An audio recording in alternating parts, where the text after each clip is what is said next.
या hello Jain soldiers, क्या हाल समाचार भाई। आई होप कि बढ़िया होंगे। देखो यार, थोड़ा लेट हो गया, रात का लगभग अभी 11 साढ़े 11 बज रही है। ठीक है, वीडियो जाते थे 12 1 हो जाता है, और सुबह आपको 7 बजे मैं वीडियो डाल दूंगा, 6 बजे या रात को ही डाल दूंगा। ठीक है, रात को ही वीडियो डाल दूंगा, सुबह का इंतजार नहीं करूंगा भाई, कुछ बच्चे रात को भी पढ़ रहे होंगे। ठीक है, तो जो भी 21 अगस्त को सवाल पूछे गए ऑल शिफ्ट का, जितना भी क्वेश्चन आ पाया, आप लोगों के रिव्यू के बेस पे मैंने अलग अलग जगह देखा, सर्च किया, और आप लोग का कमेंट आया, मैसेज आया, उसके बेस पे मैं बता रहा हूँ। ठीक है, और जो मेरे भाई हैं अभी तक चैनल को सब्सक्राइब नहीं किया, तो प्लीज़ आप चैनल को सब्सक्राइब कर लीजिएगा, और वीडियो को लाइक करना मत भूलना भाई। आपका एक लाइक हमें बहुत उत्साह देता है। और नेवी के लिए आप सभी को, नेवी के लिए, नेवी का कसम बोल सकते हो, आप लोग कमेंट में जय हिंद लिखना है, इतना आपसे रिक्वेस्ट है बस। ठीक है, चलिए देखते हैं क्या क्या सवाल पूछा गया आज का, और इन आधारों पे क्वेश्चन एग्जाम में आते हैं। ठीक है मेरे भाई, पहला सवाल आया, गदर पार्टी किसके द्वारा फॉर्म किया गया। ठीक है, लाला हरदयाल के द्वारा गदर पार्टी का फॉर्मेशन किया गया था।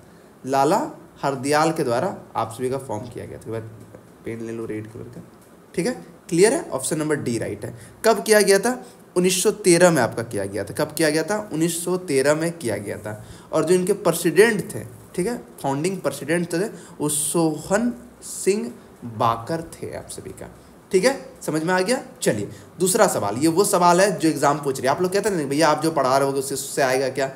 भाई आप देख लेना मैराथन क्लास, और जितने क्लास लिया हूँ उनमें से क्वेश्चन हर शिफ्ट में कहीं ना कहीं कुछ ना कुछ परसेंट क्वेश्चन जरूर आएगा आपका, और क्वेश्चन का लेवल इजी इसी तरह का है। हाँ, थोड़ा एमसीक्यू पैटर्न बनाने में टाइम लग गया। ठीक है, पूछा जा रहा है कि प्रेजेंट में गवर्नर कौन है आप सभी का? आरबीआई का, रिजर्व बैंक ऑफ इंडिया का गवर्नर कौन है आप सभी का? आप सभी का है संजय मल्होत्रा। कौन है भाई साहब? संजय मल्होत्रा। एडिशनल इन्फॉर्मेशन याद कर लीजिएगा इसके रिगार्डिंग, भाई एलआईसी का कौन है, और भी गवर्नमेंट संस्था कौन है।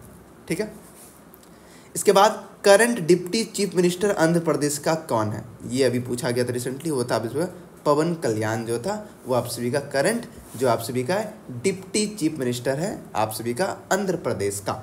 समझ में आ गया। और रिसेंट में जो सीएम सेलेक्ट हुए हैं, ठीक है, उनका आप नाम याद रखिएगा, क्योंकि सवाल वहाँ से पूछा जा रहा है। अब पूछा जा रहा है कॉन्स्टिट्यूशन, भारत का फादर किसे कहा जाता है, भारत के संविधान का? ये मैंने कि बहुत बार पढ़ाया है, डॉक्टर भीमराव अंबेडकर को। इन्हीं के द्वारा आर्टिकल 32 को हार्ट एंड सॉल कहा गया है। हार्ट एंड सॉल, आत्मा, धड़कन और आत्मा कहा गया, हार्ट एंड सॉल कहा गया है। ठीक है, और इसी में हम लोग 5 रीड्स पढ़ते हैं, 5 रीड्स पढ़ते हैं। ठीक है, और इसी आर्टिकल के हिसाब से हम लोग डायरेक्ट सुप्रीम कोर्ट तक जा सकते हैं। आर्टिकल 32 के आंसर इसमें क्या है? रिमांड्स है, कॉन्स्टिट्यूशनल रिमांड्स है। ठीक है, मतलब कि आपका फंडामेंटल राइट अगर छेड़छाड़ करेगा तो इनके माध्यम से आप जा सकते हैं। ठीक है, थोड़ा एक्सप्लेनेशन कम करेंगे दोस्त, ठीक है, क्योंकि आपका एग्जाम का क्वेश्चन बता रहा हूँ। दिलीप ट्रॉफी किससे संबंधित था? ये भी क्वेश्चन मैंने पढ़ाया, वो क्वेश्चन आया है, क्रिकेट के संबंधित है। किससे? क्रिकेट के संबंधित। और भी जो ट्रॉफी थी मैंने आपको पढ़ा दिया था, आप देख लेना। ठीक है, प्लेलिस्ट में डाल दिया हूँ, प्लेलिस्ट में आगे भी डाल दूंगा, नीचे डिस्क्रिप्शन में भी डाल दूंगा, कमेंट में पिन अप कर दूंगा। ठीक है, थॉमस कप, देखो भाई जितना पढ़ा रहा हूँ दोस्त इतना कर लो, और भी जो चीज़ें आपने पढ़ी है अब लास्ट मोमेंट है उतना आप करो। ठीक है, हो जाएगा सिलेक्शन। ठीक है, क्वेश्चन ईजी है। ठीक है, बैडमिंटन के संबंधित है, थॉमस ट्रॉफी बैडमिंटन के संबंधित है। ठीक है मेरे भाई, और आप लोग प्लीज़ वीडियो को लाइक कर दीजिएगा, चैनल को जो भी सब्सक्राइब नहीं किया कर लीजिएगा, ये चैनल आप सभी को बहुत हेल्प करेगा।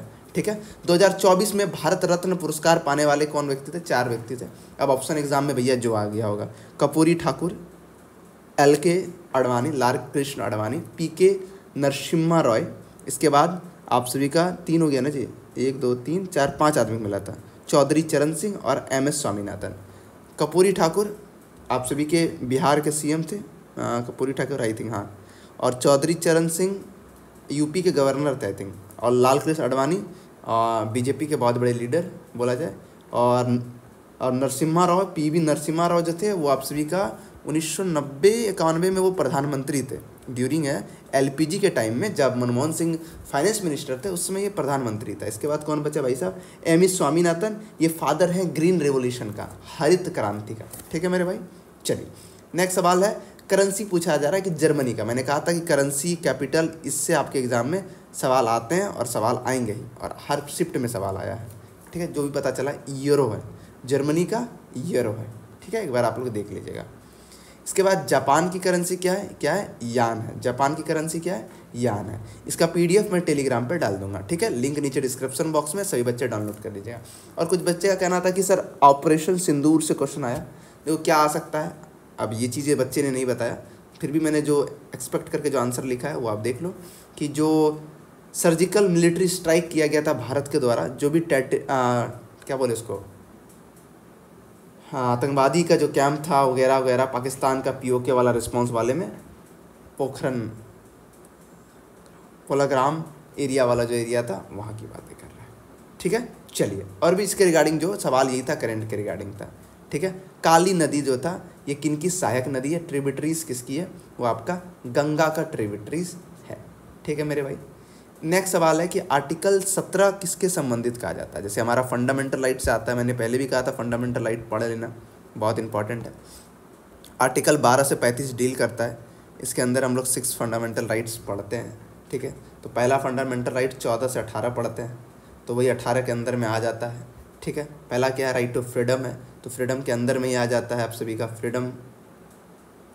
पहला राइट टू इक्वलिटी है, इक्वलिटी, तो उसी में आ जाता है अनटचबिलिटी, एवोल्यूशन ऑफ अनटचबिलिटी, ठीक है। तो आंसर ऑप्शन नंबर A आप सभी का है, ठीक है। इक्वलिटी के बाद आपको फ्रीडम चाहिए, ठीक है, तो फ्रीडम है, क्लियर है। इसके बाद आर्टिकल 25 की बात कर रहा है, ये संविधान में किससे डील करता है, रिलीजियस से, ठीक है। फ्रीडम है, आज़ादी मिलता है आपको रिलीजियस के लिए, ठीक है, धर्म की आज़ादी के लिए है, क्लियर है। चलिए, इसके बाद देखिए फंडामेंटल राइट से तीन क्वेश्चन आ गया ना टोटल, ठीक है। इसके बाद UAE का मतलब यूनाइटेड अरब एमिरेट्स का जो है आप सभी का उनका करेंसी क्या है, दहराम उनकी करेंसी है, ठीक है। इनके बाद सवाल है कि 2020 में आप सभी का 2 यूनियन टेरिटरीज को मर्ज करके एक बनाया गया था, वो था दमन एंड दीव एंड नागर एंड हवेली। ये यहाँ पे था, मैंने एकदम वीडियो में बोला था भाई, एकदम हम सकल क्वेश्चन आया है यहाँ पे, मैंने बताया था कि यहाँ से आपको वीडियो भी देख लेना, अभी भी चैनल पे अवेलेबल है भाई, अभी रिसेंटली पढ़ाया हुआ सारी चीज़ें।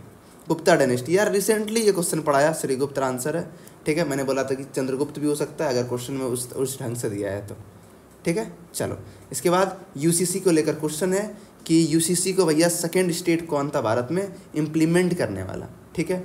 आफ्टर गोवा, पहला स्टेट जो था वो आप सभी का गोवा था, ठीक है। पहला स्टेट जो था वो गोवा था, वो बहुत पहले ही कर लिया गया था गोवा के द्वारा, ठीक है। उत्तराखंड इसका राइट आंसर है, कुछ लोग गुजरात भी आंसर राइट बोलेंगे। इसका एक्सप्लेनेशन मैंने लेकर आया है कि देखो गोवा है, एक बार पेन में चेंज कर लूँ, गोवा जो है यूनिफॉर्म सिविल कोड फॉलो कर रहा है सिंस पुर्तगीज रूल, जब से पुर्तगीज रूल कर रहा है। और उत्तराखंड जो है independence India become the first state, independence India का ये पहला स्टेट है जो एक्ट किया है implement the UCC law in February 2024 में, और इफेक्टली फ्रॉम द जनवरी, और मतलब इफेक्ट आ गया है, मतलब लागू हो गया है। और Gujarat is the only formed a community of A draft UCC but not yard the implemented, ऐसा दिखा रहा है, ठीक है। तो आप देख लेना इन दोनों में कौन सा राइट आंसर है, क्या राइट आंसर एग्जाम करवा रहा है, एक बार आप देख लेना, ठीक है। चलिए, इसके बाद सवाल है आप सभी का कि कौन सा एयरपोर्ट है भारत का जो नेट 0 कार्बन इमिनेशन करता है, मतलब 0 कार्बन प्रोड्यूस करता है। देखो भाई, MCQ में कोई भी पूरे यूट्यूब पे छान लेना कोई नहीं देगा, क्योंकि मुझे बनाने में टाइम लगता है, मैं इस पर काम करता हूँ, तब आप लोगों के लिए MCQ के फॉर्मेट में लेकर आता हूँ। मैं भी आके लिख दूँ भैया देखो एयर आप सभी का जीरो कार्बन एमिशन में, मैं वो काम नहीं करता हूँ। आपको MCQ के फॉर्म में थोड़ा मेहनत लगता है, बट मैं आप लोगों के लिए करता हूँ। आपसे इतना ही रिक्वेस्ट है कि आप अपना जो भी काम है लाइक करना, चैनल सब्सक्राइब करना, दोस्तों के साथ शेयर करना, इतना कर दीजिए। इंदिरा गांधी इंटरनेशनल एयरपोर्ट जो दिल्ली का है वो आप सभी का 0 कार्बन एमिनेशन है, ठीक है। और भी क्वेश्चन है क्या, चलो और भी क्वेश्चन है भाई। इसके बाद है फर्स्ट मॉस्क्यू, मतलब पहला मस्जिद कौन है भैया जो कंस्ट्रक्ट किया 3D पेंटिंग टेक्नोलॉजी। सिंपल वाली बात है, सऊदी अरबिया में ये चीज़ किया गया था, बस ये कंट्री पूछा गया था, क्या पूछा गया था, कंट्री, ये मस्जिद वस्जिद का नाम नहीं, ठीक है, कंट्री नाम याद रखना, सऊदी अरबिया। इसके बाद ब्राज़ील की राजधानी है, ब्राज़ील के रिलेटेड था ब्राज़ीलिया, ठीक है। करेंसी भी हो सकता है, कुछ और भी हो सकता है। और ये कॉफ़ी प्रोडक्शन का बात पूछ सकता है, कॉफ़ी प्रोडक्शन का, ये भी मैंने आप सभी को पढ़ाया था, ठीक है, कॉफ़ी प्रोडक्शन को लेकर। तो यहाँ पे आप सभी का क्वेश्चन ख़त्म हो गया, जितना भी हमारे तक आ पाया, ठीक है। ये सारे क्वेश्चंस आपके एग्जाम्स में पूछे गए थे। ठीक है। और भी बच्चे को अगर कुछ क्वेश्चन पते हैं तो आप प्लीज़ कमेंट में बताइए कि मैं आगे बच्चों को हेल्प कर सकूं, क्योंकि यही सब क्वेश्चन आपका कल दिन मैं PYQs बनाता हूं और यही क्वेश्चन कल दिन आपका एग्जाम्स में आते हैं। ठीक है मेरे मित्र, अगर वीडियो पसंद आए तो प्लीज़ लाइक ज़रूर कीजिएगा, चैनल को सब्सक्राइब जरूर कीजिएगा, क्योंकि आपका एक लाइक सब्सक्राइब हमें बहुत मोटिवेट करता है। ठीक है मेरे मित्र, इन्हीं के साथ वीडियो समाप्त करते हैं, मिलते हैं नेक्स्ट वीडियो में, तब तक के लिए जय हिंद।